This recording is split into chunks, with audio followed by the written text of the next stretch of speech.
Est-ce que tu savais que Gary Gensler, président de la SEC, va bientôt partir? Voici la date de son départ. Et Marathon, est-ce que tu sais ce que Marathon a annoncé? On va en parler. J'avais annoncé dans le top 3 des cryptos qu'il faut acheter Sui. Et quelqu'un m'a écrit pour me dire, maintenant que Sui ne fonctionne pas, qu'est-ce que tu nous proposes comme faux? J'ai une bonne nouvelle pour vous par rapport au projet Sui. Si tu veux en savoir plus sur cette nouvelle, continue, ok?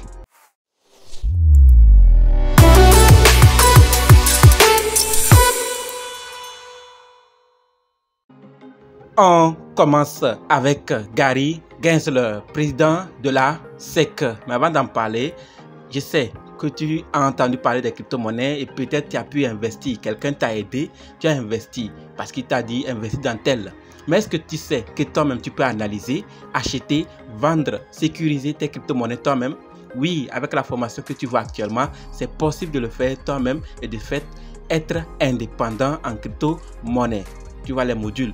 Si tu es intéressé, écris-moi. Je suis intéressé par votre formation et on va faire le programme pour commencer. Et surtout, en fonction de votre disponibilité. Ok? Parlons-en maintenant de Gary Gensler de la SEC. On nous dit clairement que Gary Gensler quittera son poste de président de la SEC le 20 janvier, lorsque Donald Trump entamera son mandat. D'accord? Donc la date est bien connue. La Security and Exchange Commission est une agence remarquable. Le personnel et la commission sont profondément axés sur la mission, axés sur la protection des investisseurs, la facilitation de la formation de capital et la garantie que les marchés fonctionnent pour les investisseurs et les émetteurs. D'accord? Le personnel est composé de véritables fonctionnaires. Donc, tout cet écosystème est dirigé par un président. Et celui qui dirige actuellement, c'est Gary Gensler. Et nous avons vu ce qui s'est passé avec lui. Et je suis sûr que pour certains, c'est l'une des meilleures nouvelles qu'ils veulent entendre. Mais il y a aussi quelque chose qu'il faut se demander. Celui qui est avec nous, on le connaît. Celui qui va venir, est-ce qu'on sait qui il est? C'est vrai que c'est sous Donald Trump, mais espérons que lui, il serait mieux que Gary Gensler pour faciliter les choses. Sinon, ça peut compliquer encore. Personne ne sait. Mais on espère vraiment que lui va venir mettre l'eau dans, mouiller les choses pour que ça puisse aller. Donc la date est bien connue maintenant. Gary Gensler va quitter son poste de président de la SEC le 20 janvier. Qu'est-ce que vous pensez de cette nouvelle? Je vous attends dans les commentaires. Parlons-en maintenant de Marathon. Oui, qu'est-ce que Marathon a annoncé? Pour ceux qui ne savent pas, désormais c'est Mara Holding. Marathon Digital, c'est l'ancien nom, comme on nous le dit.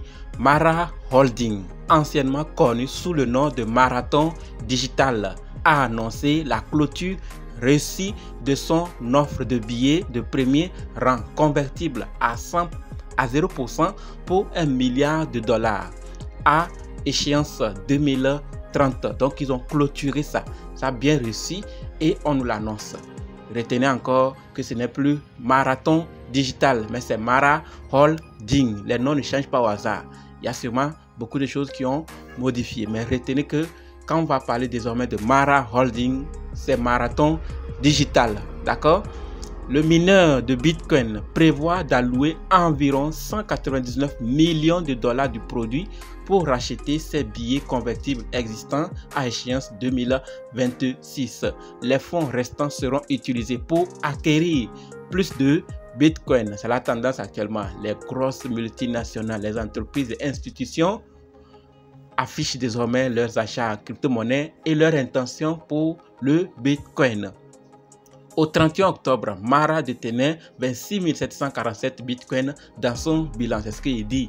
Maintenant, ils affichent et ils donnent leur intention de vendre ou de faire telle chose pour acheter encore de la crypto-monnaie. Ceux qui sont dans le groupe Telegram, j'en partage d'autres encore là-bas. Donc, ça voudrait dire que tout le monde a compris maintenant. Les grands là, personnalités comme institutions, ils ont tout compris. Donc, à chacun de voir. Maintenant, terminons avec Sui dans le top 3. Dans la vidéo précédente, je vous ai parlé de top 1 qui est Sui. Et quelqu'un m'a écrit pour me dire maintenant que SUI ne fonctionne pas. Pourquoi? Parce que SUI a annoncé, d'accord, annonce de service, le réseau SUI subit actuellement une panne et ne traite pas les transactions. Nous avons identifié le problème et un correctif sera déployé prochainement. Nous vous remercions de votre patience et continuerons à vous fournir des mises à jour. Donc suite à cette annonce, il m'a écrit, dit: tu nous as proposé SUI, maintenant SUI ne fonctionne pas, les transactions ne font pas. Qu'est-ce que tu vas nous proposer encore de faux? Il y a d'autres, le top 5 aussi, d'autres projets. Alors, sachez clairement qu'on nous dit la blockchain SUI qui était en panne avec aucun bloc produit depuis plus de 90 minutes. Ce n'est pas une affaire de 24 heures, c'est juste minutes, d'accord? 90 minutes au maximum. Les gens ont commencé à crier, comme si c'était sur la première blockchain qui a une panne en plein fonctionnement. Il y a eu sur Solana, il y a eu plusieurs blockchains. Blockchain et Solana n'est pas mort. Solana tient toujours. C'est pas parce qu'il y a eu panne que le projet est parti. C'est pas parce qu'il y a eu panne que le projet est mauvais. L'équipe même a annoncé, d'autres équipes ne le font pas. Eux autres nous ont rassurés qu'ils sont en train de déployer, de faire des mises à jour. Donc, ne prenons pas ça comme la fin du projet. D'ailleurs, il y a une bonne nouvelle. On nous dit que la blockchain SUI est de nouveau opérationnelle. Donc, vous pouvez aller vérifier et faire vos transactions si vous étiez en train de le faire et ça a bloqué. Donc, allez réessayer car on nous dit clairement que c'est opérationnel maintenant. Donc, prenons ce projet au sérieux. Je le redis encore, les mises à jour s'effectuent comme il le faut et ce qui se passe. Ce projet peut nous surprendre. De la manière dont il est parti de 1,68 à 3 et quelques, il peut encore aller plus loin du jour au lendemain. Donc surveillons-le très bien. Je vous attends dans les commentaires pour vos avis concernant la SEC, concernant Maradi Holding et SUI. Merci d'avoir suivi jusqu'ici et maintenant on se donne rendez-vous dans d'autres vidéos et dans les commentaires. N'oubliez pas de nous rejoindre sur le Telegram, WhatsApp, Facebook. Les liens sont dans la description. Et pour ceux qui sont prêts pour la formation, dites simplement: je suis prêt, je veux votre formation. Ok? Merci.